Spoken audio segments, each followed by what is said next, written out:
everyone, it's your fitness gypsy here with Dr. Doolittle, and we are going to be featuring the exercise called planks today.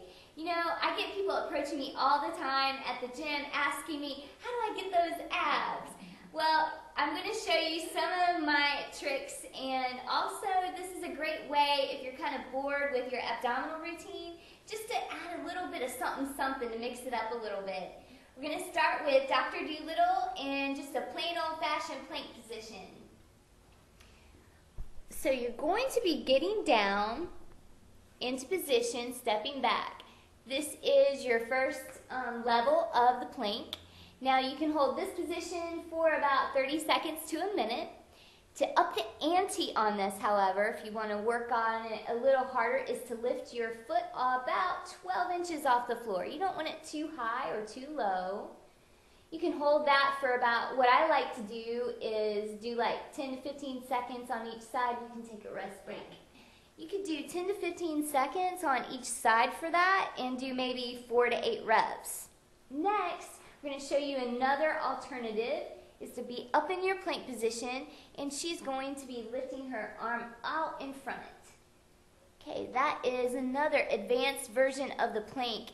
Now, hold that for about 5 to 15 seconds. You can take a rest break on that.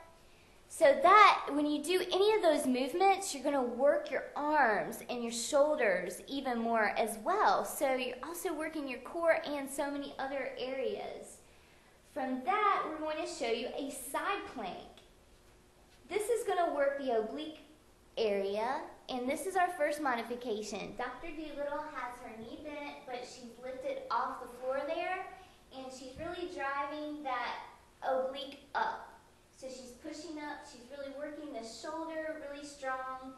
That is another option you can do.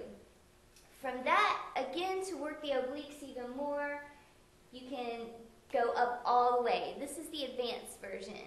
So her feet are stacked, she's pressing up. Once again, try for 30 seconds to a minute. That gets tough. All right.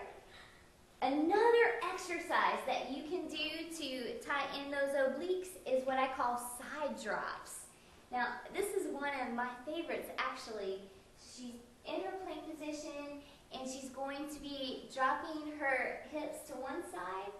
She hesitates center, and then she's dropping her hips to the other side, if you see that well. So she's dropping it, coming up center, and she's taking it to the other side. Excellent. So maybe do like 16 to 8 total each way. All right, so now I'm going to show you a reverse plank.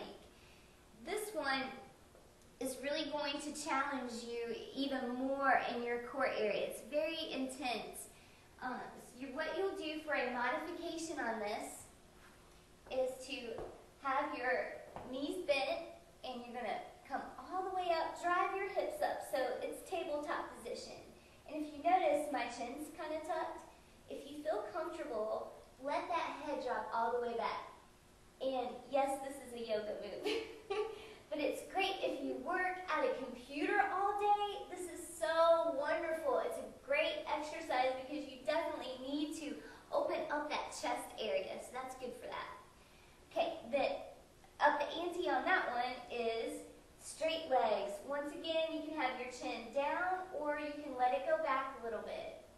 All right, so keep those hips up. You don't want to let them sag.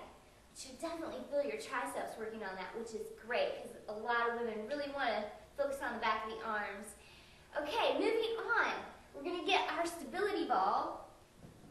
And there's so many fun ways that you can work your abs on a stability ball, and the plank is one of those ways. Now for this one, you're going to put your forearms on the stability ball. You're going to come up into plank position. Now make sure your chest isn't down on the ball or even too close to the ball. You want everything up high. You can even just holding this is challenging. However, this is your modification. If you want to make it harder, I like to make small circles with it. So I'll do maybe 4 to 5 one way, 4 to 5 the other way, and maybe do that 2 to 3 times. Now, you will feel your lower back working, so make sure you keep it nice and tight. And then you can stretch it out in between sets. Another exercise for that is you're back in plank position. simply pull the ball in and you can lift the knee in. Now trust me, this is tough to put all these pieces together, so make sure you keep your focus. Pull it in and push it out. Pull it in, push it out. All right, so those are some ideas for plank work, and I'll have this all written up under the notes section of the Facebook business page. Have a fantastic day.